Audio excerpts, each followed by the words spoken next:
Srebrenica je mesto spomina in opomina. Ko se sam spomnim na Srebrenico, se spomnim leta 1995, ko je bila moja skrb, kako zaključiti maturo, medtem ko so se le nekaj 100 kilometrov stran dogajale grozote, ki so bile nepredstavljive tedaj in so tudi danes. Res, da smo ob razpadanju Jugoslavije videli marsikaj. Videli smo Vukovar, videli smo Škrabinje, Prijedor, Višegrad, Bielinjo in še bi lahko našteval. A Srebrenica predstavlja grozljivost. To ni samo nekaj grozljivega, temveč groza sama.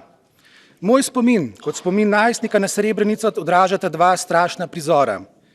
Prvi je ločevanje družin na Potočarjih in drugi je posnetek usmrtitve nesrečnih bošnjaških mladeničev, tedaj ne mnogo starejših od mene. A bolj kot grozljivost teh prizorov se spomnim neizmernega cinizma, brutalnosti in popolne odsotnosti empatije morilcev. Kot je dejal eden od tožilcev na Nürnberških procesih, je vir vsega zla odsotnost empatije, odsotnost človečnosti kot take.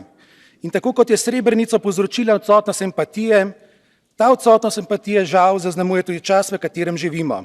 Nekako se zdi, da je opomin Srebrenice in genocida pozabljen, da se to ne more več zgoditi, čeprav smo že mnogokrat dejali nikoli več, a se ta nikoli več kar naprej ponavlja kot večno vračanje zla.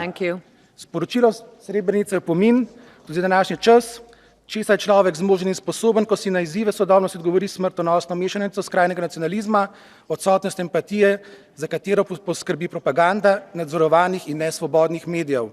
Zato je boj za temeljne svoboščine in pravice, na katerih temelji tudi naša EU, vedno pomemben in relevanten, in tako kot je pomembno poudariti, da je odgovorna za genocid vedno individualna, je potrebno tudi hkrati poudariti, da vsem, ki zanikajo genocid v Srebrenici, ki poveličujejo vojne zločine, ki ne zmorejo obsoditi vojnih zločinov in genocida, ni mesta v naši uniji.